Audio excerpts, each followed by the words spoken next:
So allow me to introduce Justin and Randall. Randall has some books on sale. If you're interested in discovering further in print what he has provided, he has a book table available as you exit and immediately to the left. We will break at 8:30 for refreshments, and we've got lots of coffee and tea and cookies and other great goodies for you afterwards as well, just for you to have an opportunity to mix and mingle and talk and converse further. So Justin Schieber's co-host of the Reasonable Doubts radio show and podcast, and currently serves on the advisory board of the Grand Rapids, Michigan chapter of Center for Inquiry. Justin enjoys promoting a friendly yet firm skepticism toward religious claims. He's lectured on the that word? You can tell it's a good thing I'm not in that chair. He is lectured on the philosophical arguments for and against the existence of God, and has participated in many public debates throughout the United States and Canada. Justin hails from Grand Rapids, Michigan, and you can see his website for further info. Just Google him and you'll find his website there. Randall Rouser is professor of historical theology here at Taylor Seminary. He's married to Jasper and has one daughter, who will be at the book table if you want to meet them, and he has 2 demanding dogs. Good for you, man. I just had my grand puppy over at my place this afternoon, and we were having a nap together. It was wonderful. Randall has published several books, including What on Earth Do We Know About Heaven, 2013, Theology in Search of Foundations, Oxford, 2009, and he has a forthcoming book entitled Is the Atheist My Neighbor? Rethinking Christian Attitudes Towards Atheism, and that's due out in the summer. Randall blogs and podcasts regularly at randallrouser.com, and he graduated with a PhD in theology from King's College London in 2003 and a Master of Christian Studies from Regent College in 1999. So without further ado, I invite Justin to come on down, and Randall. Well, welcome. So we're going to sort of keep this a little bit informal and just have some back and forth conversation. And again, if you have any questions, feel free to ask for the mic. In terms of Twitter, I'm locked out of my Twitter account on my app. So if you want to tweet, then tweet Justin. You can read it, right? Yeah. Okay.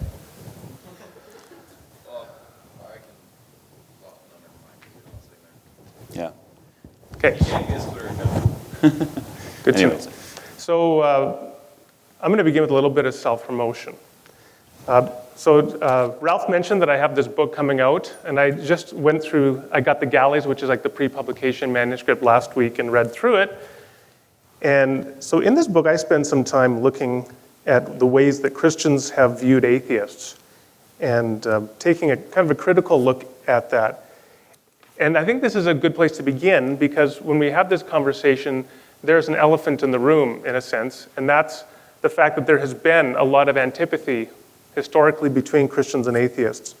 And so what I'm going to do just to begin is read an excerpt from the manuscript, and it comes from the 1771 edition of Encyclopedia Britannica. So, 1771. And this is cutting edge stuff right here. Yeah, well, it is cutting edge stuff to illustrate how atheists were viewed in the 18th century. Sure. And so this is what it says. This is from the entry on atheism. Many people, both ancient and modern, have pretended to atheism, or have been reckoned atheists by the world.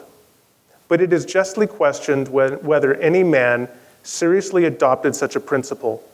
These pretensions, therefore, must be founded on pride or affection. So in other words, what the definition is saying is there probably aren't any real atheists. People only say that they're atheists out of some sort of sinful pride, some rejection of God, some desire to live without God. So that sort of is a good place to begin. What do you think of that quote and that view of atheists? Well, I know some pretentious atheists, but I think that's going a bit too far. So, yeah, I mean, I think that this is a view that I think is you can read very easily into the biblical text. I think that it's a fairly common interpretation of the text, and I obviously I have a problem with that, and so I appreciate when someone like you comes along and challenges that kind of assumption and puts forward possibly a new interpretation of certain disturbing texts. So in particular, probably because I just wrote a book on this, the texts that are most salient for this discussion are Romans 1, which talk about people suppressing knowledge of God, and also Psalm 14 suddenly, and Psalm 53:1, both suddenly often get invoked where it says, "The fool has said in his heart, there is no God." Yeah. So do you, from what we get there is there's, among many Christians, there seems to be this assumption that atheists are either foolish or they are in rebellion against God, or both. I've seen this bumper sticker on several occasions.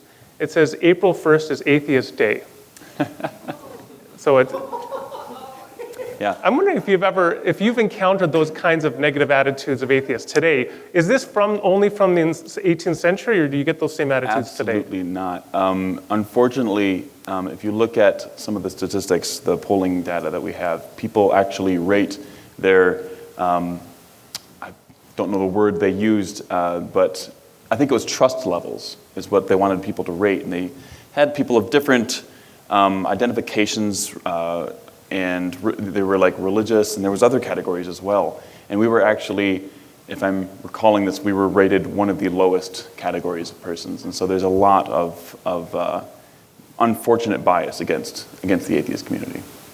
Yes, there was a Gallup poll, and one of the questions they asked was, who would you be least likely to vote for as president based upon this identity? And so there's a list of things like particular ethnicities, gender, and then atheist was at the very bottom. Yeah.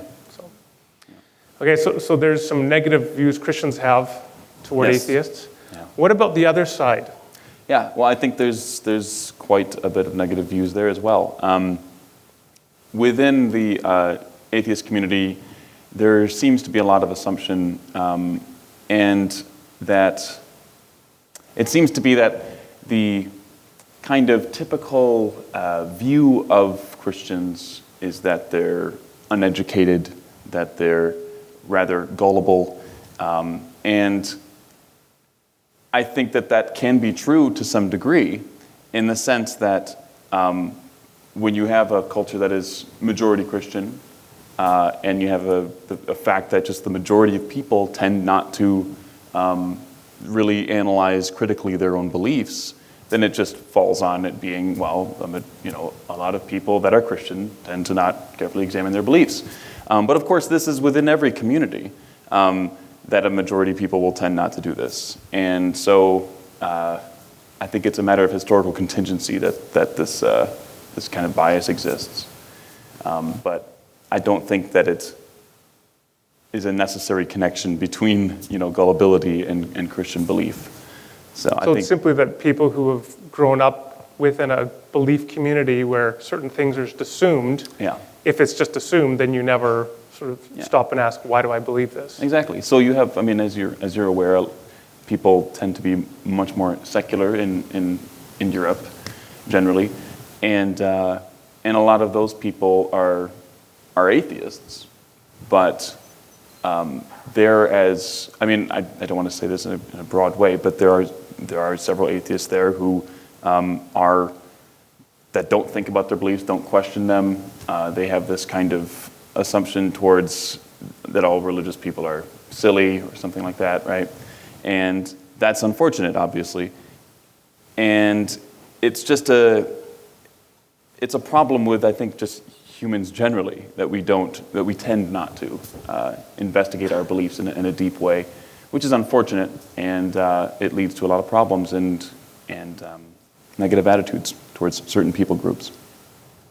Now you can also, if let's say a country like the United States is 90% Christian or something, but within that country, you could have communities which are, so for example, if I wanted to go into academic philosophy at a university department, I'm more likely to find success if I'm an atheist, all things considered, than if I'm a Christian. So within that context, you may have a predisposition to accept certain atheistic beliefs rather than Christian beliefs. Would you agree with that? Yeah, I think you're right. Well, I think, so as you're aware from the Chalmers survey, a majority of philosophers are atheists, and so there tends to be this that's the kind of status quo. And so when someone like yourself, pursues a career in that at a secular university, you're going to have a little bit more obstacles than, say, someone who's a thoroughgoing naturalist. So were you born an atheist? If not, how did you end up where you're at now? This is funny. Well, so actually, if I can just interject, having posed that question, why don't we just stop for a minute and define atheism? Because there are different definitions at play. Absolutely. So I part ways with a lot of people in the secular community generally. People tend to define, in that community, people tend to define atheism as a lack of belief, where, if it's, the only condition that one needs to meet to be an atheist is that they don't have this positive belief in God, right? Now, why would somebody define atheism in that way? Well, they might just genuinely think that that's the definition. Other times, I sometimes feel that the motivation is to try and avoid any kind of justification of one's beliefs. And so in other words, if I'm seen to be making a positive claim as an atheist, then I have to have some evidence to justify that. So if I simply say, I'm an atheist in virtue of not having any conviction about whether God exists, I have nothing to defend. Right. So like I define atheism as that I think that God does not exist. I make the claim that God does not exist. And so I think that if I do something like that, then that's something that I need to justify. But if I were to say, well, I define atheism as simply not believing in God, then as you said, it appears that I don't have any kind of work. I don't have any work to do. I don't have to justify that position. And so obviously it's an easier definition to have. You don't have to do any work. Now it's also to redefine atheism in terms of what was historically a weak agnosticism. Yeah. So just to give definition, agnosticism was a term that was coined by T.H. Huxley in the 19th century, which said to be without knowledge or belief about whether God exists or not. And a weak agnostic was somebody who said, personally, I have no conviction about whether God exists or not. A strong agnostic was somebody who said, nobody can know whether God exists. So that was a very strong claim. And the way you're describing this redefinition of atheism is in historically what was weak agnosticism. Mm-hmm. Yeah. I don't think it was necessarily a redefinition, because I do think that there was some historical precedent for this more popular view now. So I don't think it came out of nowhere, but I do think that it's I object to it for a number of reasons, historically speaking, not being one of them. One of the reasons why I object to this is that if someone comes to you and makes a claim, you're going to automatically take that claim and hold it up to your pre-existing beliefs, the beliefs that you have already. And you're going to say, how well does this fit with these beliefs? Does it fit very well, or is it a very awkward fit? And so the degree to how plausible you will find this claim, the degree to how much evidence you'd need to accept it from this person, right, is going to be sensitive to what you already believe. So if let's say that I've never even heard of the concept of a God or of the supernatural, right? I'm I don't know, some Aboriginal person with no sense of the supernatural, right? And you come into the group and you posit this supernatural realm and this God. To me, to my pre-existing beliefs, that's going to sound absurd. And so I'm going to find that to be very improbable, given what I already know, given what I already believe. And so notice that the amount of convincing that I would need at that point to accept your new claim is going to be much greater than someone who is very familiar with supernatural concepts already, might not believe in them, but at least has kind of thought about them, or maybe they even have some kind of loosely supernatural beliefs, then the God claim isn't going to sound nearly as absurd to them. And so it's going to take less justification for them to be convinced that such a thing exists. And so my point is, when someone says that they're an atheist, it's kind of like, what I want to ask them is not whether or not they hold a positive belief in God or lack a belief in God. I just want to know roughly how plausible they find that claim, and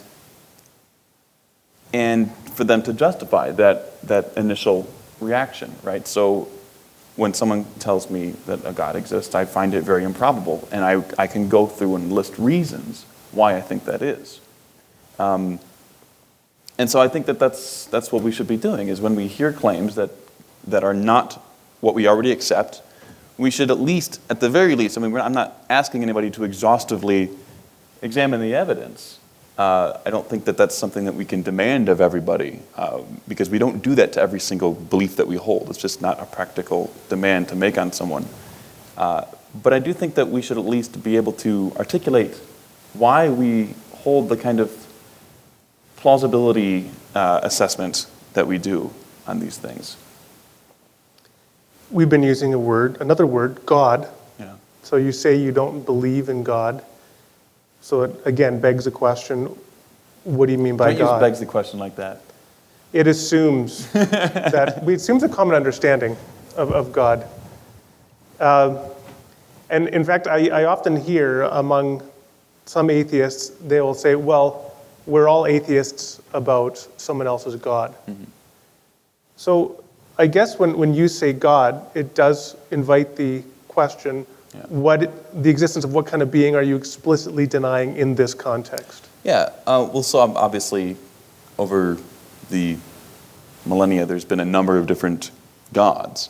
So when I'm talking about God, I'm talking about like classical theism, capital G God, where it's typically traditionally thought of as all-powerful, all-knowing, morally perfect. And so one might ask, well, why only focus on that hypothesis? Well, I think there's a number of reasons for preferring that particular God hypothesis over many of the other ones that have ever, polytheism or any other particular monotheism. And those are concerns, more philosophical concerns about simplicity and the relevance of why one would need to multiply so many gods, right? So I think that if theism is true, if some form of theism is true, it's classical theism.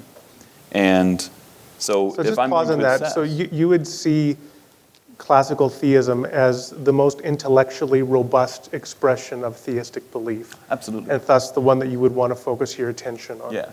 And so I think that of all those different kinds of theisms, that's the one that's, if any of them are true, it's going to be that one. And so that's the one I'm interested in assessing. I don't, the effort with which I'm going to be putting towards investigation of hypotheses it's going to be sensitive to how plausible I find them. And there's a number of reasons why I think that classical theism is going to be the best theistic hypothesis. Now, so classical theism, this is a philosophical understanding of God, which predates Christianity. It goes back to the ancient Greeks, to people like Plato and Aristotle. In particular, Aristotle's notion of the prime mover, God as prime mover. But this deeply impacted Western monotheistic Christian, Judaic, and Muslim traditions.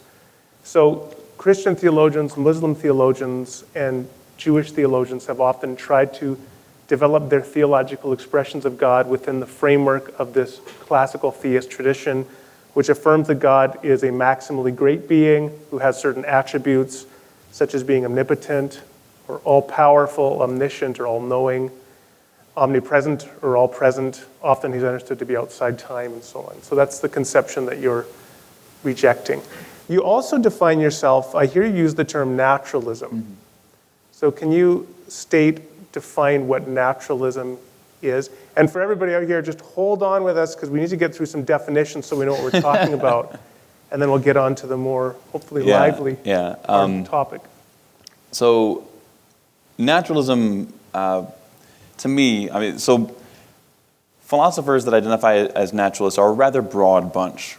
And the view of naturalism that I, at least tentatively, hold to is one that's advocated by Paul Draper, a philosopher out of Purdue. And what he defines naturalism as is that the natural world is a causally closed system.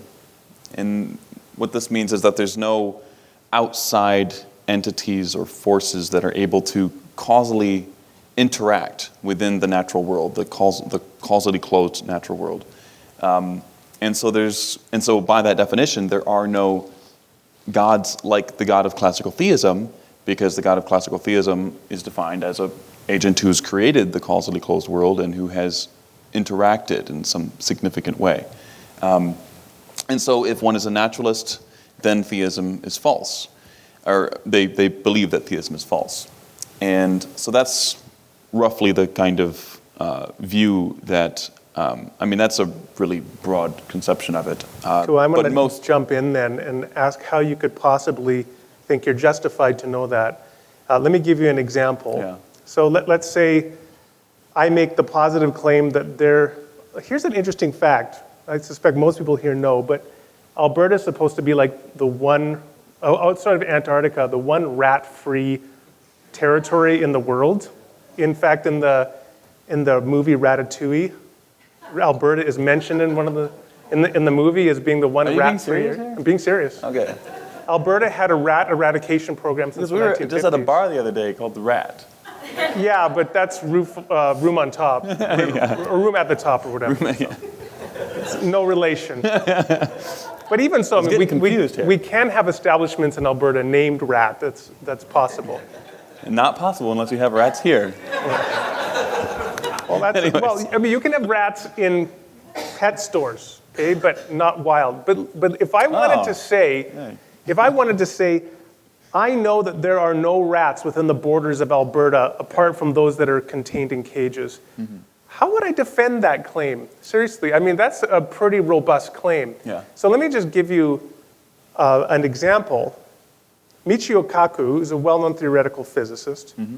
He argues that you could have what we call a type 3 civilization. And a type 3 civilization would be the most technologically advanced civilization possible, such that it could harness energy to create a universe. And if there were such a technologically advanced civilization that could create a universe, presumably it could interact into that universe from outside of it. So one of the implications of your claim by endorsing this definition of naturalism is to assert that you know that no type 3 civilization created this universe either. So let's just start there. How do you know that? No, wait, what? So are you saying that in this hypothetical thought experiment that a civilization on Earth? No. A civilization from another universe so that we're the product of could have harnessed energy, advanced technology that we can't imagine. This is the highest form of a civilization according to Michio Kaku's rating system. Sure. It could create a universe. For all we know, this could be that universe. In which case, shouldn't you, even just with that example, I'm not even talking about God or any other supernatural beings, just talking about a type 3 civilization, shouldn't you be agnostic about the truth of naturalism? No. So when I say that I'm a naturalist, I mean this in a probabilistic sense. I'm not claiming to be certain that naturalism is true. And so for the same reason that so it could be the case that, this is a matrix, right? And that there's an external agent who, through some computer program, is somehow making this all happen, right?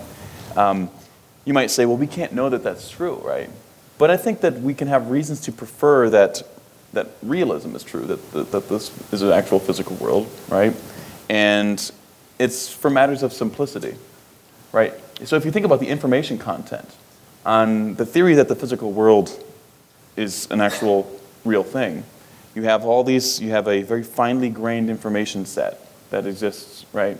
And then if you say, okay, well, let's compare that to the hypothesis that there's a computer scientist that's making this all happen, now you have the information it's still preserved, but then you have all this other information that is contained in the hypothesis, this rather extravagant add-on, right? For simplicity reasons, that hypothesis which asserts more claims is just just by probability theory. If you're making more claims, there's more ways that you can be wrong than your rival hypothesis. Okay, so... And so yes, it might be, of course, that you have this type 3 civilization. But how do you assert a probability? You're saying you're basing this on a probability assessment. How do you assert the probability that no alien civilization created this universe? Well, when I'm talking about probability, I'm not talking about probability in the usual sense. So I'm talking about like Draperian kind of intrinsic probability. So you might want to even abandon that word if that's misleading, but you could talk about simplicity. And simplicity being a measure of modesty, which is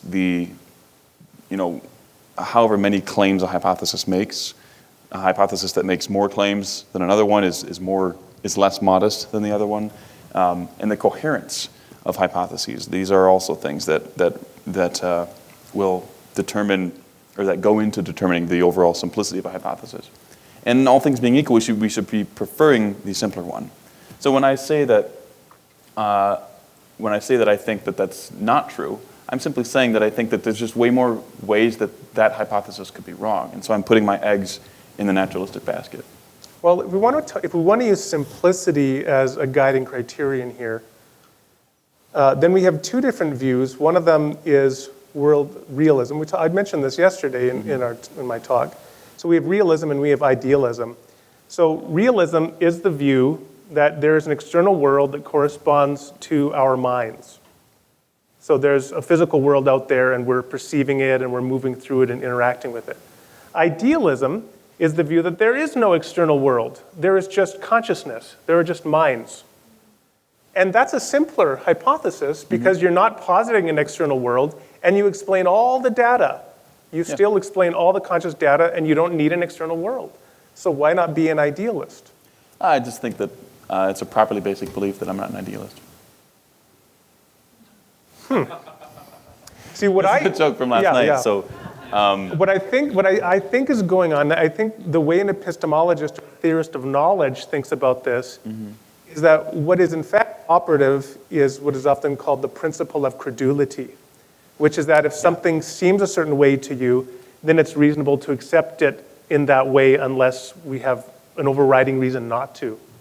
And I think we're just wired to think that there is an external world out there. Yeah. Do you agree with that? Yeah, absolutely. And so, while it could be possible that that's not the case, we're just wired to think that, and so we're not really committing any kind of epistemic sin in accepting that.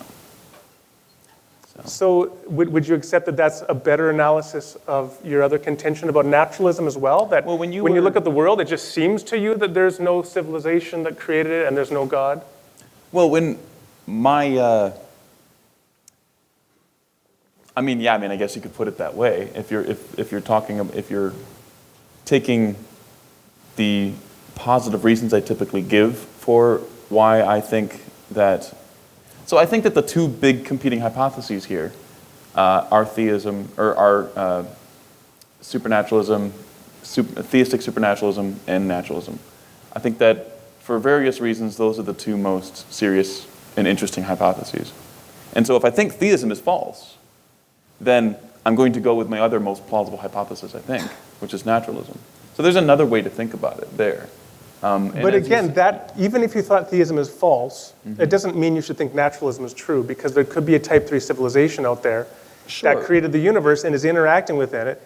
So what I think you would need to have at some point is some basis to think that if there were this alien civilization that created the world, that it should be evident to you that it created the world, thus that the absence of evidence is evidence of absence. Right, but again, I'm not claiming to be certain by any means. Well, I'm not talking about certainty, I'm just talking about reasonable belief. Sure.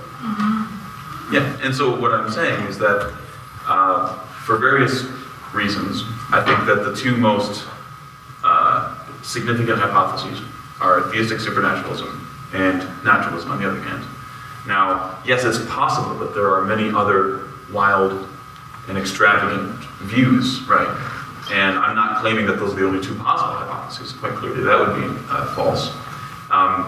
And so when I compare the two most strong hypotheses I see, and I knock one down, well, by process of elimination, I'm left with the one that I think is the most plausible one.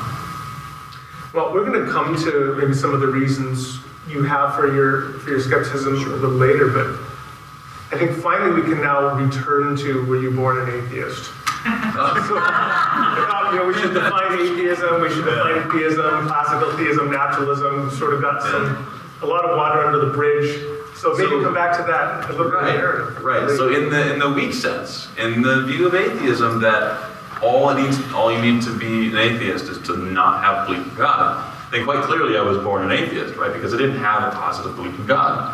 But that's a rather trivial thing to call yourself. Like, why would you even apply a term that belongs in a religious or atheistic or a religious or naturalistic kind of context, a term uniquely concerned with those issues and conversations, and apply that to an infant? It just seems misplaced. And so for that reason, I don't use the term that way. So when you ask me, according to the terms that I use, no, I was not an atheist as a child, but I was not a theist. I had no metaphysical orientation whatsoever. When did you acquire a metaphysical orientation? Oh my, I don't know. Well, I mean, it depends. If you're a Catholic, I was baptized, so, maybe that was imposed upon me, this metaphysical orientation. But it didn't become to me, at the first few years I was a little Catholic baby. And I was super cute Catholic baby. And then we moved and we became heretics and we became Protestants. No, that's good here. We're in a Baptist school. And it wasn't until a few years that I got pretty interested in the Christian story, generally speaking. And it was always the case that it was really boring, but then we started going to this fun church that had guitars, drum sets. It was really rad. And youth group leaders that were super hip and cool. And so I befriended them, and through this kind of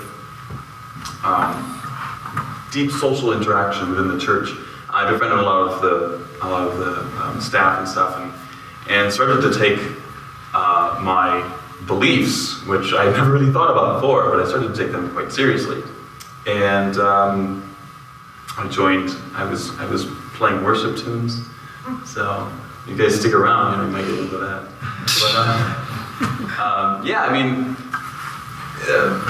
it took a few years, but I eventually got really, really interested in it. And there was one point I remember where one of my mentors, I guess you could call them, came up to me and was like, "Hey, we'd like you to rebaptize, to recommit yourself to Christ." And because I was taking it so seriously, I said, "No, I don't think I'm ready for that." I wanted to wait a few months until I felt like I was really in the right headspace and kind of this area of commitment that I felt comfortable making such a decision. I took it seriously as a big decision. And eventually I did do that. I was baptized in a hot tub. So I got that out of you guys.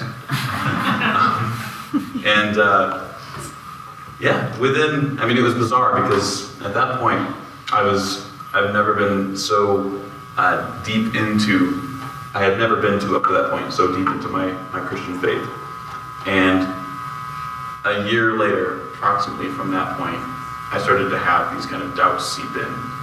And this kind of panic, this internal panic, as a result of those doubts. And I don't even know if I could articulate the story, what happened after that. There's a bunch of things that I can't really pinpoint but eventually I came to be honest with myself and say, I don't really believe this stuff anymore. And it was a difficult thing to do. It's a very difficult process. If you ever, I don't know if any of you know any other atheists, but typically ones that have had religious belief and then have moved away from that,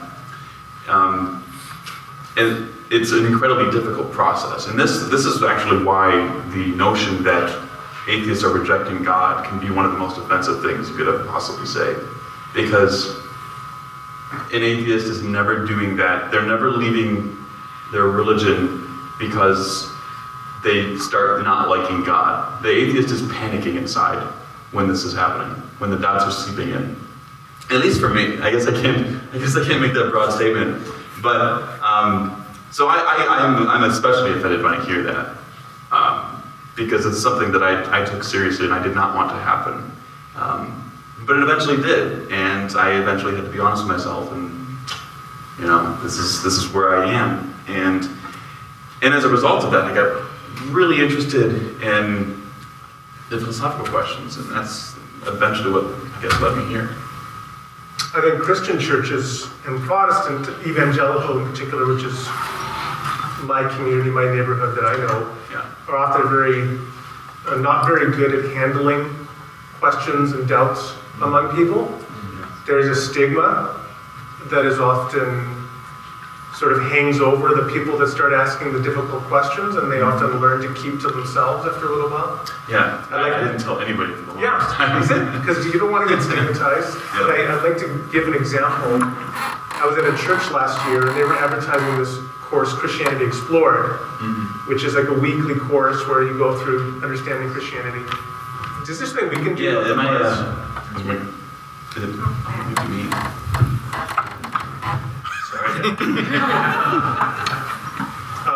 Yeah, So they were advertising this course, Christianity Explored, and they said, so this is where you can go Tuesday night in room 205 if you have, this is where you go to ask questions and express doubts. Sure. And so on the one hand, I thought that's great because probably most churches don't have a room 205 where you can express doubts and ask questions. On the other hand, I thought, why isn't the church itself a place where you can express doubts and ask questions? Right. Why just room 105? Yeah. Sounds like a creepy room from the show. Don't go there. And yeah, I mean, it can be difficult because I can think that, if I were a person in that church and you were told to go specifically to that room for that purpose, you don't want to be seen going into that room. And that in itself can be, a difficult thing to do in that kind of social situation. It's like, the Alcoholics Anonymous group meets in room 205. It's amazing. Right. Exactly, yeah. So, before we start talking maybe about evidence, arguments, things like that you've found persuasive, I think a good question I'd like to ask relates to your own objectivity. I think sometimes what I hear from some people who deconvert, say from Christianity to atheism, or to put it another way, they convert to atheism or to a type of skepticism. Yeah. Sometimes I will encounter this sense where people will say, well, I didn't want to end up here initially. I had to really work through my beliefs. It was a process of rational reflection and evaluating of arguments, and now I've ended up here. And then because of that, they sort of have this assumption that, therefore, now I'm always sort of being rational and detached when I evaluate the evidence. Whereas in my experience, I find confirmation bias pretty universal for the ability or the tendency we have to evaluate evidence in accord with our assumptions. So if something supports our beliefs, then we carefully note it. If it goes against our beliefs, we tend to disregard it. An example I often give to people is, I'm not going to say who it was, but a well-known Christian apologist. Scratch that. A well-known Christian apologist has a website, and he made a promise. He says, if any scientific evidence arises which supports Christianity, we guarantee it will be on our website within 8 hours. Which begs the question, well, begs two questions. One question is, can you really meaningfully evaluate the significance theologically of some particular scientific inquiry within 8 hours? And I think maybe not. But the other issue is, are you also going to upload to your website within 8 hours evidence that seems to go against your understanding of Christianity within 8 hours? And probably not, which suggests this is what we call a confirmation bias, that you're only selecting the evidence, noting the evidence that supports your presuppositions. And then we also have motivated reasoning that goes along with that. If I want to justify a particular thesis, then I'm not a dispassionate observer of the evidence. I want my beliefs to come out true. I'm motivated to try to vindicate them. I mean, academics, in fact, are notorious for their lack of objectivity. You know, they will go to the grave defending their thesis because they built their career being known as Dr. View X. And so even if everybody else is abandoning their view, they're invested in defending it. And so in terms of being an atheist, do you see that sometimes there are assumptions among atheists that we've earned these beliefs, now we are more rational? And how do you think about, do you introspect your own commitment to wanting your beliefs now to come out right? Well, so I think that's true. I think that, well, at least for myself, when I deconverted, it was not, as you were kind of giving a story there, it was not a matter of assessing evidence and then coming to a conclusion.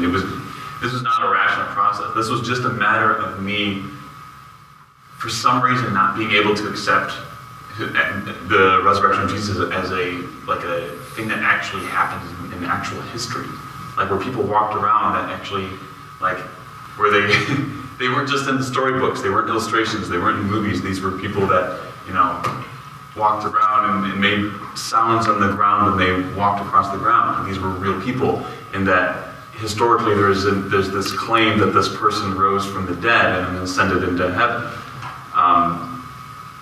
For a while, as a believer, that was just obviously true. And then for some reason, that just became, and this wasn't, it was rational in the sense that it was just my brain, the way it was working, but it wasn't because of any argument. And so, and I think that that's probably the way a lot of it happens. I think that's the same way people deconvert. It's usually not for a kind of fair-minded evaluation of the evidence. But that said, now that I've done that, and then I researched the issues, then yeah, I mean, you're carrying some of that confirmation bias with you. It's very difficult to avoid as humans, and you don't do anybody any favors by pretending this isn't also working within you. And so I don't want to ever say that I'm not a victim of confirmation bias. I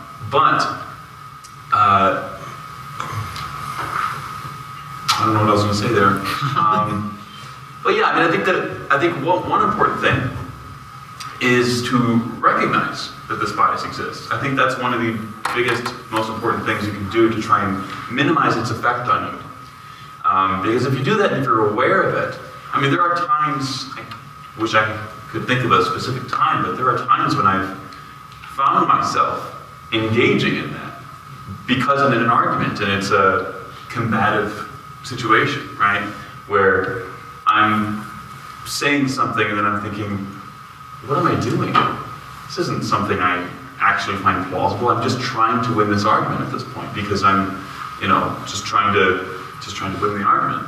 And I find myself, I think everyone's probably found themselves in that situation where you're trying to win an argument and you find yourself saying things that that it's not a valid argument, but you're doing it because you want to win the argument. And when you catch yourself doing that, that's a huge learning experience, and it can really serve to minimize the effect it has on you. But I don't think we can ever get rid of it fully.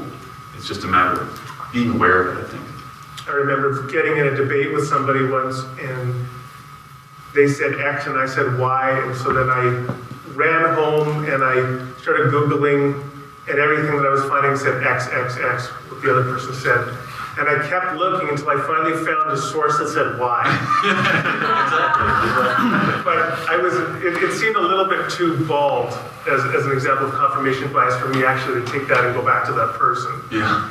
But I think we do that. Everybody does that to some extent. Now, from what I've often heard from people who deconvert or are struggling with faith, one of the biggest struggles they have is the existential question. The question of meaning and purpose, facing death.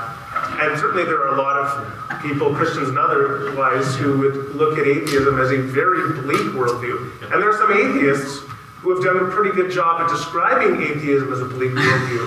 So Bertrand Russell is one of the most famous examples. He wrote this famous essay about 105 years ago. It's called The Free Man's Worship. And he talks about how we have to stand against despair and just sort of in this Promethean hopeless struggle to seek truth against a universe that neither knows nor cares about our existence. And one of the examples I use in one of my books is from a fellow named Timothy Treadwell, he was a guy who wanted to hang out with Kodiak bears in Alaska. Probably not the smartest thing to do. But he would Pretty social guy, sounds like. well, every summer he would go out for like 4 months, and he would bring his camera and he would film himself with the bears. Until one day, he and his girlfriend were eaten by one of the bears while the camera was running. Is this the Grizzly movie? Yes, Grizzly Man. Of course. So Werner Herzog, this director, a German existentialist, atheistic director, takes the footage and stitches it into this masterful film with a lot of swearing, because Timothy Treadwell swore a lot. So just don't show it to your youth group without previewing. It's going to be awkward. But there's one scene, okay, where the footage, Treadwell is up close to this grizzly, this large, massive bear, and he's filming it, and then Werner Herzog says something, like he does this voiceover narration, and he says something like, Treadwell was looking for meaning. Well done. And he projected it on the bear. But all that it was, looking back at him, was the cold, indifferent look of hunger. So the picture he seems to give there is Treadwell is desperate to find meaning in life. And that drove him to try to relate to the bears in Alaska, and it ended up killing him. And the reality is for each one of us, this seems to be what Herzog is saying, we are all going to get ground up in the gears of the universe eventually. Isn't that hopeless? Oh, sure. Okay, so yeah, I mean, you can think of it in that way. You can think of, we're all going to, at one point, we are not going to exist, right? And that the atheist does not believe that there is an afterlife. You can think about that in a very bleak way, but there's another way to interpret this as well, right? So, for example, if you enjoy ice cream, as I do, probably far too much, you can enjoy the ice cream while knowing that it's going to be done, right? And in a sense, if you had an infinite amount, it would seem to cheapen it. It would seem to be less special because it's finite in number. And so a lot of atheists actually think of their existence as this incredible thing, and that they feel very lucky to exist, and that the mere fact that they know that it will end soon is no argument against them. They see this as an incredible experience, and they live in the now. They really try and live for this day and make it the best they can. And so, yeah, I mean, there are different ways to interpret it. And I mean, it would be difficult to say that one is more correct than the other. I myself, I just had an overwhelming feeling of like just being really happy to live when I do at a time. I mean, there's no better time to exist than now in the past. Those people that talk about the good old days, they're full of it. The modern science has never been in any better state than it is now, obviously. And I mean, it's just an incredible thing. You're much less likely to die from some infection or some what have you, and we have the internet. I mean, geez, think about how incredible that is. So the fact that I live at this time is just an incredibly moving and I mean, my only regret is that I don't have anyone to think about that. What if somebody said to you, all of those great things you talk about, like the internet, those are just ways to distract yourself from your inevitable demise, to keep it at bay for a time. I mean, Woody Allen, in an interview, he says something to the effect of, he walks in a room and everybody's laughing, and he's like, I'm not going to try a Woody Allen accent. If it's anything like your song, then all right. But he says he'll walk into a room, everyone's laughing, he says, what are you laughing about? We're all going up in a smokestack soon. So what would you say to Woody Allen? You just say, just get over it, you melancholy soul. Well, I mean, again, I just don't see any argument, any kind of inference that follows that merely because our life is not infinite, that therefore we can't get incredible joy from our lives. And so, I mean, I've heard these arguments a lot, right? And I think it sounds intuitive, like, oh, we're gonna die one day, that's really sad, right? But that doesn't follow that therefore we can't really just dig ourselves into this, into being the natural creatures that we are, and to experiencing life in the best way that we can.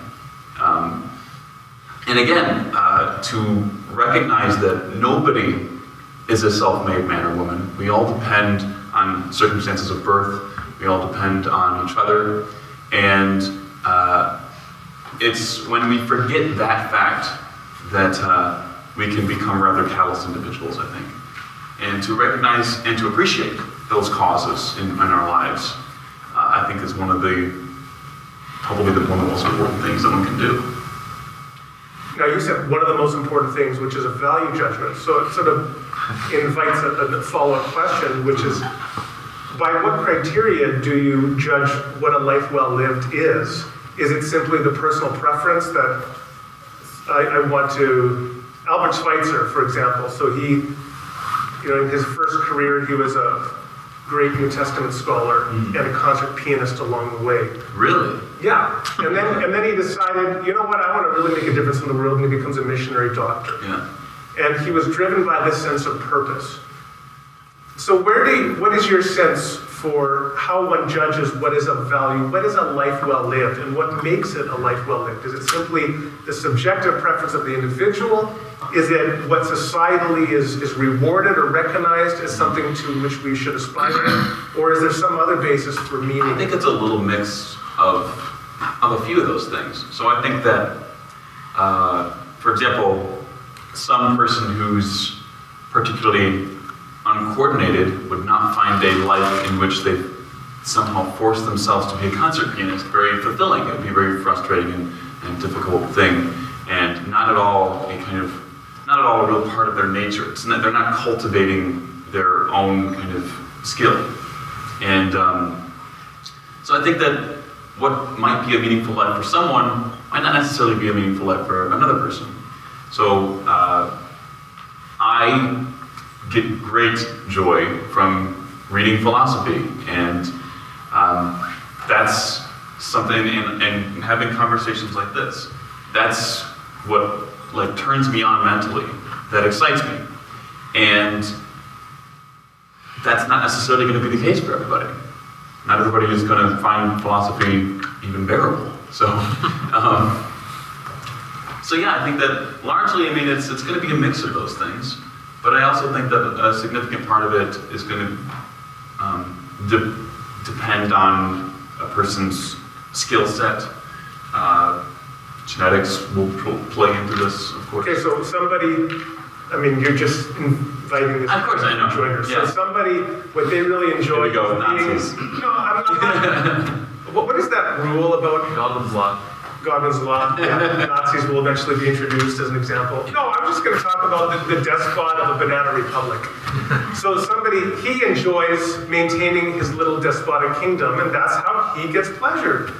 So Is that for him? It seems thus far what I've heard from you is a highly subjective account, is what is personally meaningful for a person, what that individual finds fulfilling. Yeah. But even setting aside a more extreme example like that, simply somebody who says, you know, what I enjoy doing is staying at home and having no interaction with other human beings and commenting on blogs all day. And, Are you making fun of me? How much you comment on blogs? I'll follow you. I actually don't do that much. I have a Discus account with blogging, and I think I've got like 7,000 comments, so I'm probably ahead of you on that anyway. You're probably right. Yeah. So I should turn that question on you. Well, I also do other things. But what about the person who doesn't? And so you have the despot, you have this couch potato. Yeah. What is your criteria for saying those are good ways, or are they good ways to find meaning? Right. So I don't think that's I mean, obviously, I think there's a large subjective component to this. But, well, not necessarily subjective. So, like I said, when it comes to skill, it's not necessarily subjective in the sense that it's just simply a preference. These are objective facts, differences between persons. That, you know, some person is going to be a better, philosopher versus a better environmentalist or something. But yeah, I mean, I don't think that they're necessarily all created equal. So I think that there are some things that will have a tendency to, that have a positive relationship to other things. So for example, to use an example, let's say someone has somehow come to the belief that they feel most fulfilled when they're running around killing people or something to that effect, right? Well, I think that not all preferences are created equal, and the reason is because some preferences have positive relationships to other preferences, and some don't. So you ask the question, well, what kind of relationship to other preferences does the tendency or the desire to go around and kill people, what does that have? Well, I think it's just objectively true that tends to have a negative relationship, both to the other desires of the persons around them and to their other desires internally. The fact that they're going to go around and kill people is going to mean that they're also going to have to suspend other desires, like the desire to not have to constantly be looking over their shoulder when they want to sit down and read a book or something, right? So it's important to recognize that we carry a plethora of different preferences within us. And some of those can have a negative effect on other people's, but also on our own preferences. And they can prevent us from kind of cultivating our own, I guess, being. So I've heard you say two things there, appeal to two sort of criteria, one external and one internal. Mm-hmm. The external one is, well, you have to look at how this impacts other human beings. Sure. And the internal one is, well, how does this affect my ability to actualize my other desires? Mm-hmm. And I guess one thing I would ask is, what basis do you have to posit concern for other human beings as being, at the outset, a criterion? I mean, why be concerned about the concerns of other human beings? Yeah. Because often, I think what every individual finds is there are moments where my interests can seem to conflict with other beings. So much of moral life is constituted by this kind of apparent conflict. Yeah. And so, okay, so the question is, why should we care about other human beings, right? Well, it's because we don't live in a vacuum. That's largely, I mean, that's a really oversimplified answer, but that's really what it comes down to, is that no one lives in a vacuum. Your actions, your choices will have a profound effect on other individuals, and those other individuals will have a profound effect on how you live your life and the enjoyment you are able to pull out of your life. And so, if you go around and completely callous, ignoring other people's interests, then you're going to have a rather miserable life, on balance. And so, given that, if you want to live, if you want to act in that way, which you think is going to be the best way to kind of have that balance where you have a good community that you live in and you are an active and participating member in that community, And the best way is to cultivate that kind of community by using social tools like shame, condemnation, praise, for good actions that are motivated by good desires, which are the kind that have good relationships to other desires. That's the kind of activity, that's the kind of moral conversation that we all do. And it seems from what you just said, though, that the basis you provided for having concern for others external to yourself ultimately is reflexive back on you. You respect the wishes of other people to the extent that that helps you actualize your own interests. And it seems to me that the position you're presenting ultimately reduces to a kind of ethical egoism, where ultimately I act to actualize my own interests, and that's what I ought to do. And to the extent where treating others in a certain way helps me actualize my own interests, then I ought to treat others in that way. Yeah. I'm not defining ought as simply what I want to do. But ought necessarily needs to come from a desire, right? So when you ask yourself, what is an ought? Well, you say, well, it's a should statement. You should do X, right? Or that you have an obligation to do X. At the end of the day, it seems to me, at least, inescapable that you have to appeal to some reason that that person has, some motivation, some desire, and that desire is going to be a part of that person. And so it seems to me that that's kind of inescapable, but that doesn't seem to me to be a problem, and I wouldn't call that an ethical egoism. Like there's, so September 1937, Japanese troops were marching in the city of Nanjing, China, and this was the Thank moment. you, encyclopedia. This was the moment when Western expatriates were fleeing the city, because they had an interest in preserving their own lives. But some people stayed behind and endured what turned out to be a 3-month genocide of Chinese people living in the city. Yeah. And many of them sacrificed their lives, their mental health, and all sorts of finances and all sorts of other things to rescue other people. Even when they didn't have the immediate desire themselves to do it, they simply sensed that this was the right thing to do. Right. Isn't it often that what we have is we are called to do something whether it serves our own interests or not? You just do it because it's the right thing. It depends on how you define interest. So I would argue that, in my view, if someone is cultivating within themselves those desires which have positive relationships to other desires, what they're doing is think of it as a kind of virtue theory almost, where you're cultivating the kind of person which you want to be. You're not necessarily concerned with what you should do, but you're concerned with the kind of person one should be, because then once you answer that question, the should do is just you're doing those actions in those situations that a morally very sensitive person would do. So in a situation like that, these are people who, I would argue, are people who are incredible people who have built into themselves throughout their lives a great selfless concern for other people, which is quite clearly a desire that has a positive relationship to other desire, right? Like the desire for charity, or the desire to charity.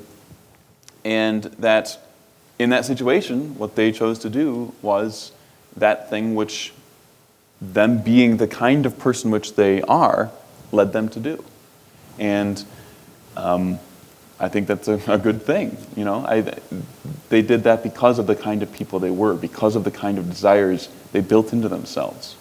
And they recognize that those desires, while there are some internal motivations for having those and for cultivating those in their community and within themselves, there's also external motivations.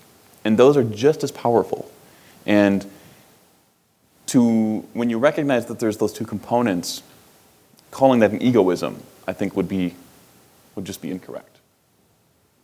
Now, you've said, of course, that you are an atheist, so you believe, and a naturalist, that you believe you have evidence that persuades you that there is no God, no supernatural being that interacts within the world. As you define naturalism, you could also be a deist, right? So a deist is a view on that says... On the bare bones naturalism that I unpacked. Yes. Yeah. So a deist is somebody who says that God created the world, God sustains the world, but God doesn't engage in acts of special divine intervention in the world. Well, I would also argue that, well, I don't have an argument for this, but I would also say that, naturalism would discount a creation of a causally closed world. So there might be, non-natural entities or something like that, but they're not causal. There's no causal relationship between them and the world, either whether the world is created by them or... On what basis would you make that claim? I don't know right now. I'd have to get back to you on that. Okay. But See, it sounds like... it seems intuitive that there's an argument there, but I'll have to... That's an interesting question. It sounds like you want there not to be a God, and you're trying to then build the worldview to make it sure that that happens. No. So what I'm saying is that my view is that that there was nothing that created the world. It was not. It did not. In some sense, it has always existed. That's the view that I hold. Now, why wouldn't you instead be agnostic on a question like that? I mean, that's a huge issue of debate right now in cosmology. Why not withhold opinion? Well, yeah, maybe that's a better approach. I mean, I just don't, I'm fairly ignorant on those issues. And so perhaps agnosticism is the point, because I recognize that there's no consensus in the scientific community on that question.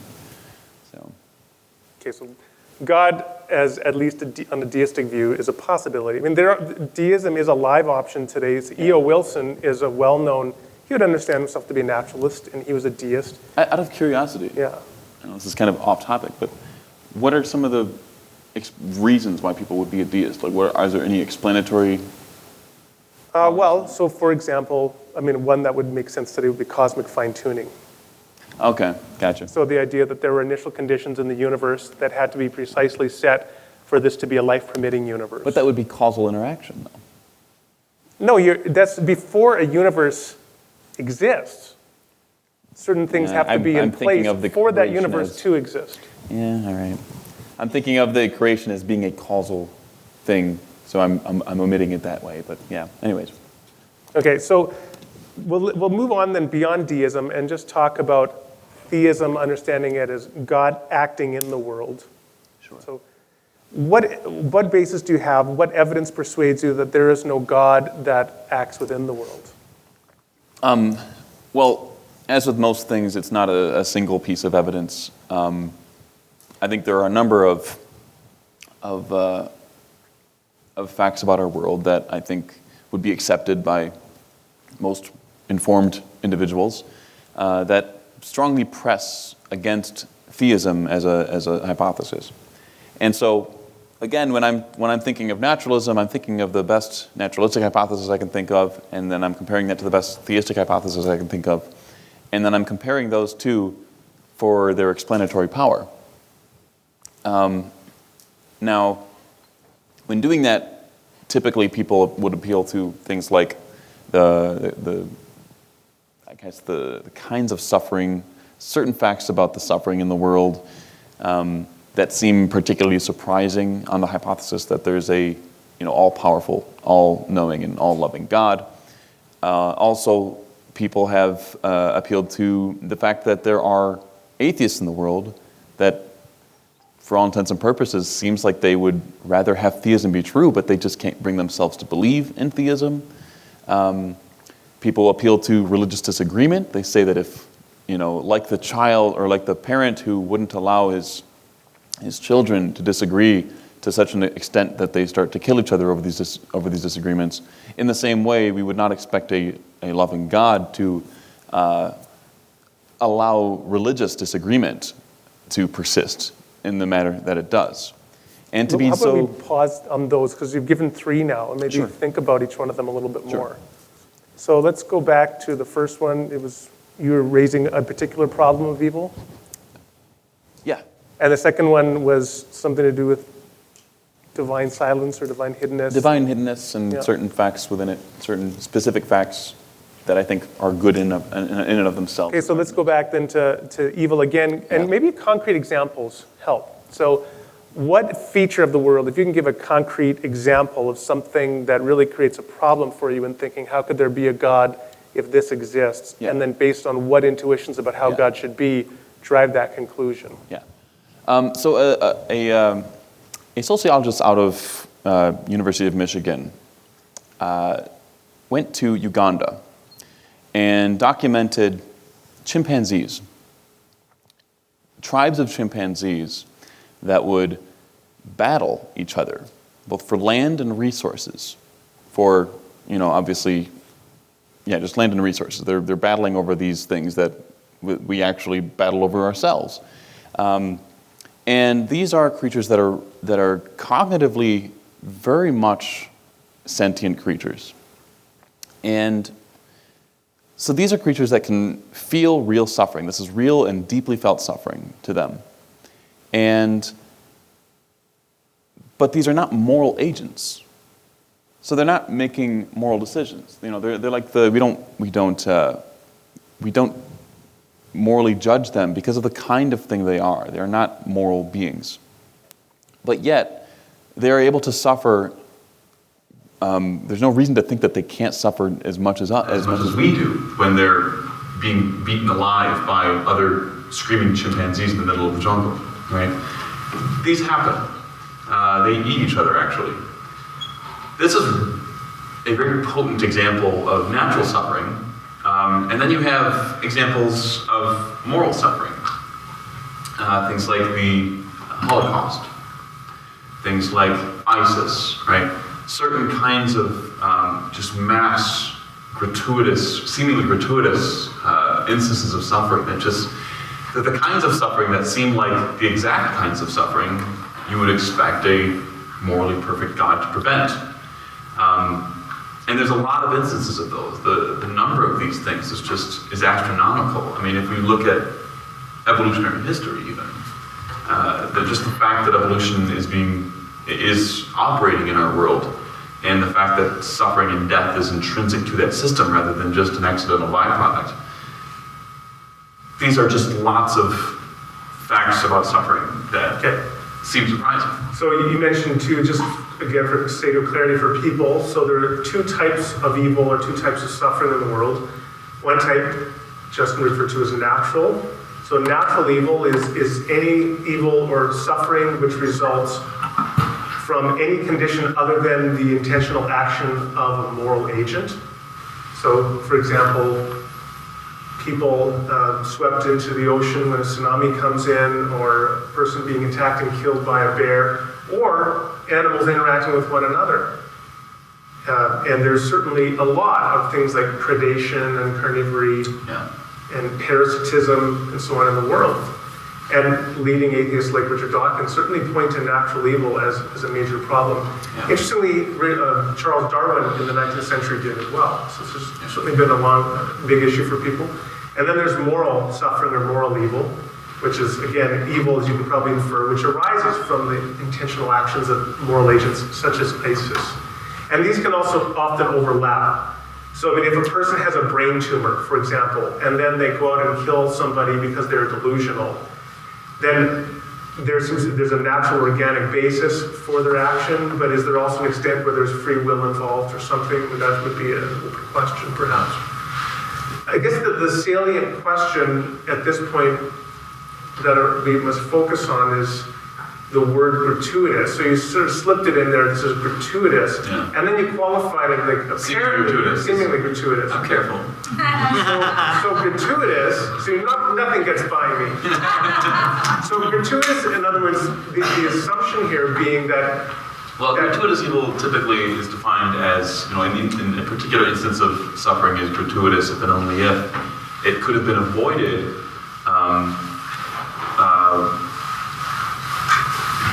I'm lost here. It could have been avoided by, not jump in here, Randall. I'm confused on my. Well, so let's just say, so we're talking again about classical theism. It helps to keep in mind that we're talking about classical theism. There are other understandings of God in which God is limited in power or limited in providential control to some degree in the universe. But according to classical theism, God is all-powerful and all-good, so he has control over every event. He has known from eternity that these events were going to occur. So then the assumption being that God must have a morally sufficient reason for every event to occur that does occur. And if an evil seems to be gratuitous, that would seem that there's no morally sufficient reason for this evil to occur. And by gratuitous, I just mean something that doesn't look like it has any justifying reason to it. So, for example, I mean, you could think of some kind of, like, okay, the suffering that a child endures when it gets a vaccination shot, right? Contrary to a seemingly unfortunate growing belief, vaccinations are important. And they're painful for the child. But that is outweighed by the good that comes from vaccinations, mainly that prevent the spread of disease. And so typically what people do is, when you think about a particular instance of suffering, when in context of conversations about theism, people will point to theodicies, and theodicies are generally explanations, or in the form of pointing to some greater good that justifies. That so it comes from two Greek words meaning to justify God, to explain God's justice to us. Mm-hmm. Yeah, and so they'll point to generally a greater good, a really good thing that needs to happen or needs to be preserved in some way, and that by appealing to that, this suffering, while it's unfortunate and it's bad, isn't a problem for God because God has greater aims, right? And there's of course been a number of different theodicies in that form that have been proposed around the years, but they are all strong or weak in various different ways. But let me just focus on discuss. Yeah, let's just focus on. Let's go back to child vaccination. So my daughter's in the back of the room here, and she was vaccinated one time. We took her to the doctor, and she was like 3. She needed to get a vaccination, and so they had this picture of Sesame Street characters on the wall. And so the doctor said, "Oh, look and start naming all the characters." So she said, "Elmo, Big Bird, ow!" And then she realized there's this big needle in her arm, and she looks at me, and she looks with this shock of, how could you? That you knew this was going to happen, and you went ahead and let this guy do this to me. And the reality was, the difficulty was, I had no way to convey to her what a vaccination is, or what its importance is. So the first place to begin, I guess, in a rejoinder to you, is to say, how do you know that we are not in the same epistemic situation, or the situation in terms of knowledge, that that child is, when it comes to the evils that we see around us? Because something seems gratuitous to us, what justifies the conclusion, therefore it probably is gratuitous? And I'll just give one more quick example to talk about limited knowledge that human beings have. 5 days ago, the long-term forecast in Edmonton said that on Tuesday, the high would be -10. And now we're looking at potentially double 18 or 19 degrees by the next weekend. So they've totally overturned the forecast in the last week. If we're that bad in interpreting the weather, how can we purport to know whether God has morally sufficient reasons or not for particular evils? Yeah. Well, okay, so there's this, so that's the theodicy being used here, is that, well, rather it's not a theodicy, you're appealing to the possibility of a theodicy that we might not know about. And the strength or weakness or even relevance of this theodicy is going to depend on the particular form of the argument being proposed. Typically, the form of the argument that I like to unpack is going to be comparative. So I take a look at theism and I take a look at naturalism, and I say, on balance, where does this particular fact, where is it better explained? What hypothesis seems to yield these observations better than the other one, right? And when you do it that way, you can show that, even if it's not super surprising on theism, because there might be some hidden reasons, right? It's still the case that it's more surprising on theism than on naturalism, right? Because on naturalism, the universe does not care about us. The universe does not care about the well-being of human lives any more than it cares about whether or not a particular comet stays on course, right? It's blind to our suffering. And so, when we think of it that way, when we are comparing these as to a particular observation, it seems quite clear to me that the kinds and degree of suffering that exists in the world that seem like they have no potential divine justification, that those kinds of facts are much more likely to be expected on naturalism. Now, on theism, what Randall's saying is that, well, because we're so very ignorant of God's motivations, or potential motivations, we can't really say that it's unlikely on theism. Now, the problem there is that might be true, that there are unknown reasons unknown goods to which God might be motivated towards that might justify certain seemingly gratuitous evils to us. That might be true. But of course, it also might be true that there might be reasons that are hidden from us that are just extra reasons to prevent those particularly horrible instances of suffering. So what we have is these collection of unknown reasons. Randall's wanting to appeal to the unknown reasons that could potentially justify things, and I can appeal to unknown reasons that could potentially make the problem worse, right? So the problem there is that without any, I want to say antecedent, but I'm a little bit, just to seek clarification for what you're saying. You're saying God has reasons to allow a certain thing to happen. Are you saying that how do we know that by intervening we would frustrate God's actualization of certain? No, what I'm saying is that so from God's perspective, right? He's got these reasons over here that he knows about because he's omniscient, and he knows about these future causes, all these different things, and so he's going to allow certain bad things to happen because of these reasons up here, and we don't know about them. We're over here. Now, if we want to appeal to these unknown reasons, that's all fine.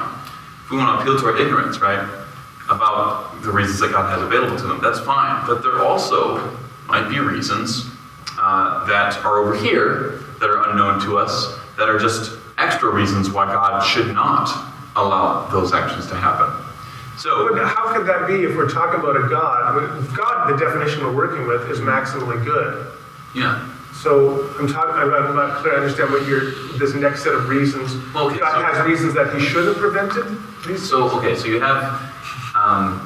This is kind of difficult to unpack. It's a bit of a technical point, but when you have so theism, this is an unknown to Theodicy, is an auxiliary to theism, But I don't even accept that. I don't accept that the unknown is an auxiliary to theism, because by definition, theism, we're positing the existence of an infinite deity. The kind of unknowns that is necessary for your skeptical theism is what I'm saying. So, and not just the fact that there are unknown reasons, but that in addition to the fact that we are unable to place probabilities on these things, right? So there's an additional claim, there's the unknown reasons claim, and then there's also the claim that we have no good reason to think that those are even loosely representative, right? Because if there were unknown reasons, we can still say that our intuitions about certain moral evils, if we had a good reason to think that our intuitions were roughly representative of the kinds of moral values that exist and the connections between moral values and actions, then we can say, well, look, because I have a loosely representative thing, I can still make probabilistic claims about what God would or would not do.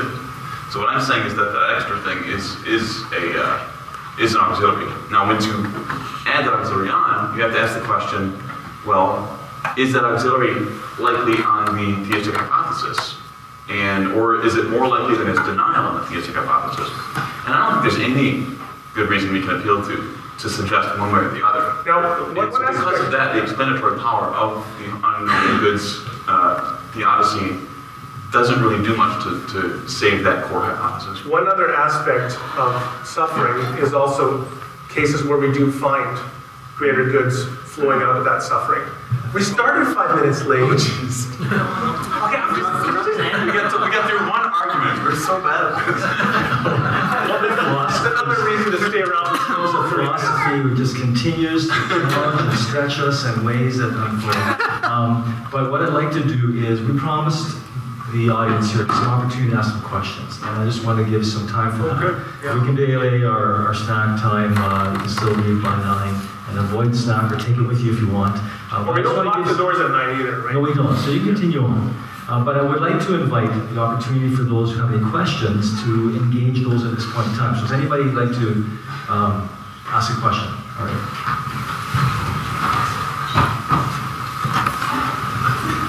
Hi there. This question is addressed to Justin. You explained that you had a series of questions and doubts, and it eventually led to your atheistic worldview. Mm-hmm. So can you give me, or us, your best evidence to why you doubt, or what led you to doubt? Was there a turning point, and what was it? Well, so as I was explaining up here, it wasn't my turning point was not necessarily a evaluation of evidence kind of thing. This was a thing where doubts kind of came in to where it was really difficult for me to think of the resurrection as a real event, and that's just one particular one. This was about 15 years ago, so it's really difficult to go back and remember, but that's one that I particularly remember. Also, there was also the issue of prayer. Prayer, I wanted it to feel like a real connection. I always wanted that, but I never, ever prayed and felt that. And that got to the point where it bothered me so much that it started to also be a source of doubt. It always felt like talking to myself, but just trying to convince myself in the most focused way that I really am having a relationship with the creator of the universe. That became more and more difficult to believe over time because of that lack of this feeling like a two-way street. This was not a relationship. This felt like me talking to the sky. And that was also a major part in that. My inability to kind of, feel like prayer was something that was real, I guess. Any other questions?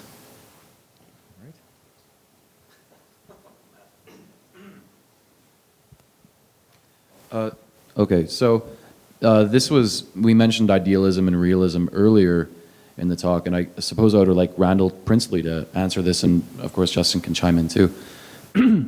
I'm not sure I'm convinced that idealism is a more simple hypothesis than realism. I think in either case, we have a consciousness, I think as you describe, and I would go away from dualism here, but in both cases, if we have a consciousness, if realism is correct, that consciousness is experiencing things through stimuli, and I think we're probably better to take it for granted that that exists and that I'm actually touching Lewis's knee right now. Whereas I think it's actually more complicated to then think that my consciousness is just experiencing this through some kind of matrix computer, or I'm a brain in a vat, or any other kind of weird things you could do to explain only this being an idealistic world. Well, I mean, one part of the response is to say, and this is, just relates to this wider question, to some extent, assessments of simplicity are relative to the individual. Different individuals make different assessments as to what is a simpler hypothesis. So one issue that came up last night, one of the questioners was Richard Swinburne. A point that Richard Swinburne made was that God is, in fact, a simpler hypothesis than naturalism for various reasons. But back to the whole, your claim that realism is a simpler hypothesis, I think there's good reasons to think idealism is a simpler hypothesis. For one thing is, one of the huge questions in philosophy of mind is sense perception theories. How does it that mind sense perceive the world? And there are three main theories of sense perception. There's a theory of appearing, there's an adverbial theory, and there's a sense datum theory, and each one has huge problems. In fact, Richard Taylor stated it well when he says, theories of perception have not noticeably advanced over the ancient Greeks. And this is something that scientists, neuroscientists don't get, because the philosopher is dealing with a different kind of issue when they're dealing with consciousness, something like qualia, things that are irreducible, to try to understand how the mind is connecting to an external physical world.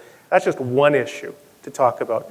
And now beyond that, so when you posit an external world, you are positing an innumerable a number of other entities beyond the mind itself that it is interacting with all sorts of different properties. So suddenly that gets a whole lot more complex.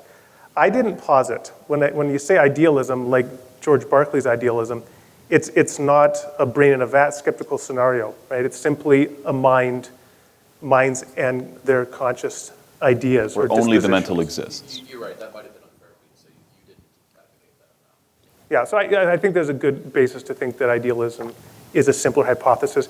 And I would just go further. I think solipsism is a simpler hypothesis. So solipsism is the idea, the claim that only my mind exists.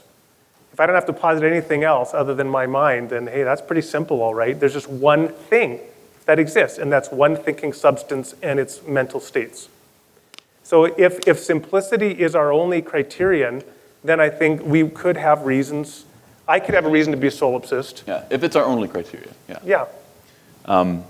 Yeah. Have you read Swinburne and Draper's interactions on simplicity? Okay, you should. Well. Another question. I saw somebody else here. Okay, great.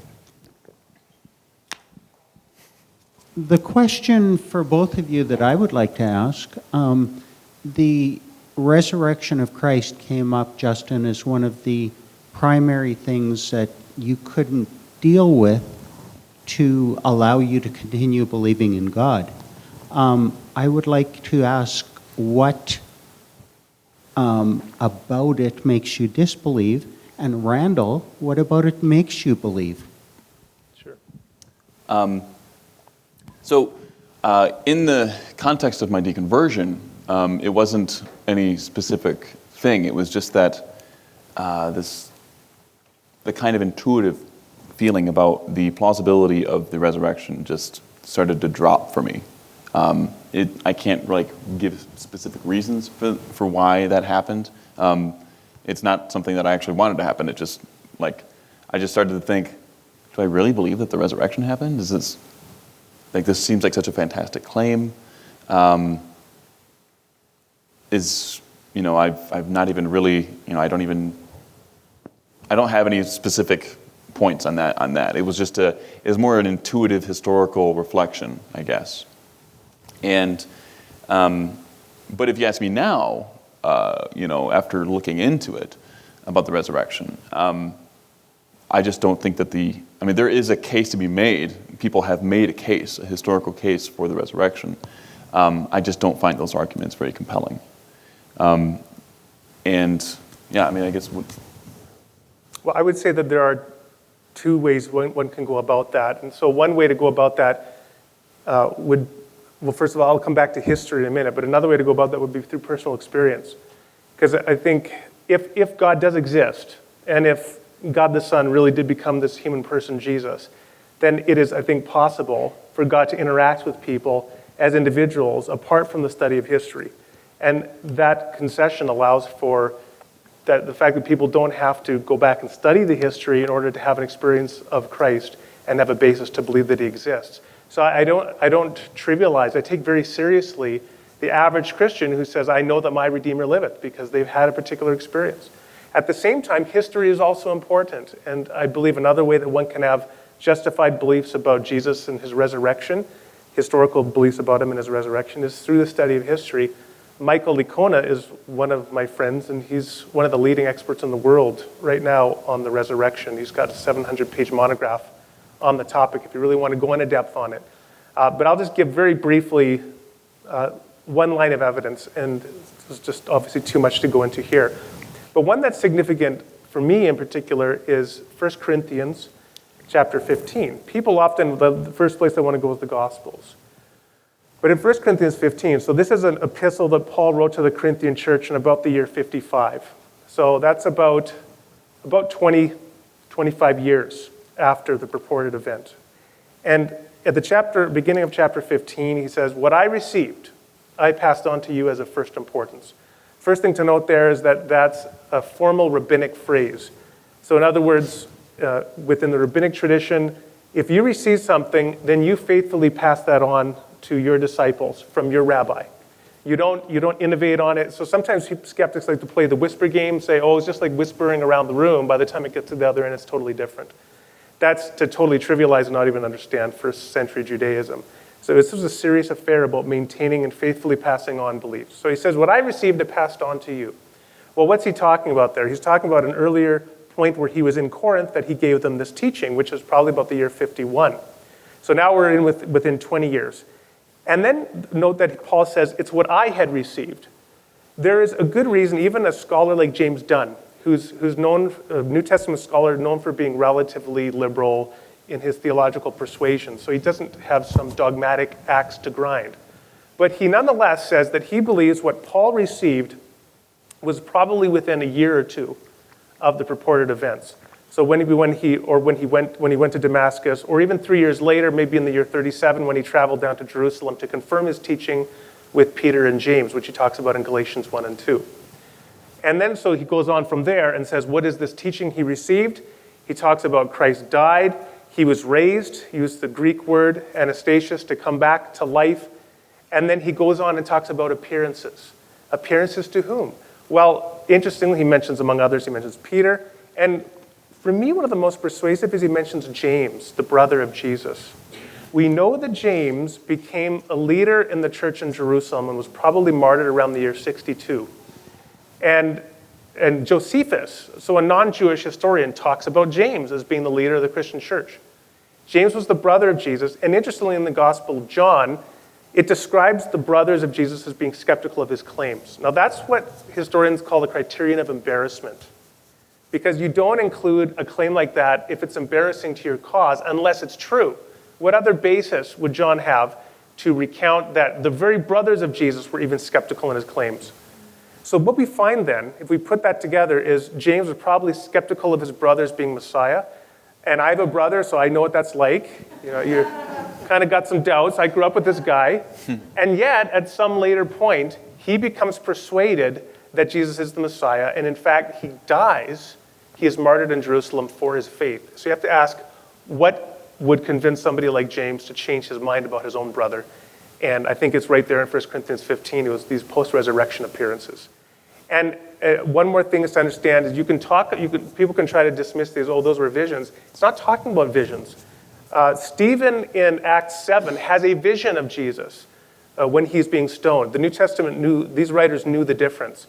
What they hoped for was a bodily physical resurrection, and that seems to be what this earliest church believed had happened to these individuals. They had seen Jesus raised. So that's a quick response. Oh, there's so much there. Well, do you want to respond there, Justin? Well, no, I would just ramble on and on. Go ahead. Feel free if there's something you'd like to add. Well, there are just, I guess I will just say, listen to my show.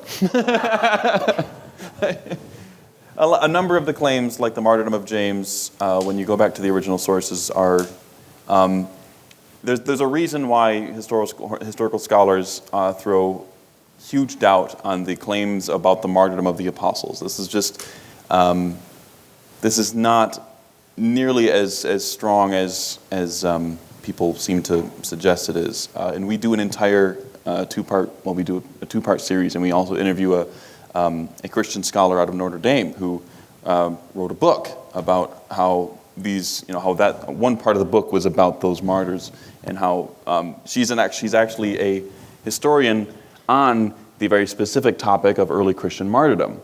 And she demonstrates how these very popular claims they're just not historically founded in the way, and to the degree that people often will argue. And there's a number of other things, but I won't. I don't know. Are you saying that James? I don't have my notes on me, Josephus? but Okay. I mean, yeah. Maybe we can debate that sometime. Okay, well, we'll have time for one more question.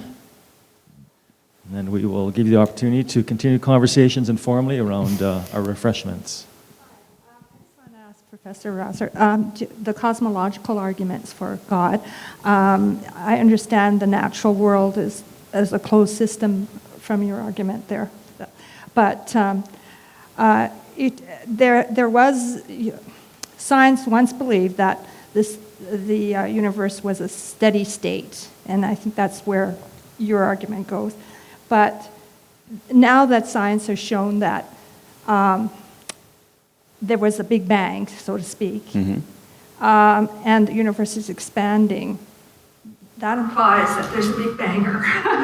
So I just would like to hear Professor Rauser's discussion on that. Sure. Well, there's a few different things there. So there are different kinds of cosmological arguments. These are arguments that seek to reason from the existence of a contingent universe. Contingent means it need not have existed, to the need for a necessary cause of that contingent universe that brought it into existence. And so there's a Thomistic. St. Thomas Aquinas had one version of the cosmological argument. Another mainstream one is the Leibnizian version, based on the principle of sufficient reason. And then the one that you're referring to is, I think, is the Coulomb cosmological argument, which William Lane Craig has popularized. And so that basically says everything that begins to exist has a cause. The universe began to exist, therefore the universe has a cause. And so then he goes on from there. So first of all, everything that begins to exist has a cause. Craig argues that by saying that's certainly a very plausible premise, and one of the things you have to do to justify that premise is to explain, for example, why there are quantum events that seem to have no cause, why those in fact are consistent with that principle. The second thing is the universe began to exist. You can argue that in two ways. One way that Craig likes to argue that is actually through philosophy, through arguing these two different independent lines of evidence. One, that it's impossible to traverse an actual infinite. So if the universe has always existed, we never would have gotten to this moment in time. And another one is the impossibility of an actual infinite existing. He believes that concept is contradictory. It can be used in mathematics, but not in the real world. But the more persuasive way to argue the second premise, I think for many people, is the way that you talk about, which is to appeal to the current state of science and Big Bang cosmology.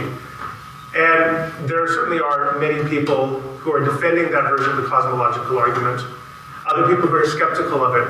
I think it's an interesting argument, and like any argument, it's what you want for a good argument is a valid logical form, which that argument has. So in other words, the conclusion follows from the premises. And you also want plausible premises. And I think it's got plausible premises. So I think it's a reasonably good argument. I also think a person can reasonably disagree with it. So we shouldn't put too many eggs in one basket. And interestingly, I mean, sometimes among some Christian scientists, they're a little bit gun shy of any kind of argument that seems to be a God of the gaps approach, where you're putting God to explain some apparent lack of scientific knowledge, because what happens if a scientific model could account for this in some way? So I interviewed on my podcast a couple years ago Don Page, who's a friend of mine, and he's a physicist at the University of Alberta, and he studied with Stephen Hawking in the late 1970s, so he knows his stuff. And I think he's a little bit skeptical about those kinds of arguments. But there certainly are many intelligent people who find them persuasive. Yeah, I don't think I have much to add on that. Okay, well, I thank you very much, Randall and Justin, for taking the time to interact in such a gracious and open and honest way. I mean, I so appreciate getting even to know who you are, not just what you believe. And I think that's a great part of our journey of walking together. Thank you all for having come, particularly in that we had this opportunity to host tonight, given to us rather late in the calendar, just in less than 2 weeks ago. We found it could work here, and so thank you for coming and joining us tonight. There are refreshments available in the Commons area. Lots of goodies, coffee, tea, waters, you name it. We invite you to continue conversation around the tables there. And why don't we just give Randall and Justin a big thank you. Thank you for having me.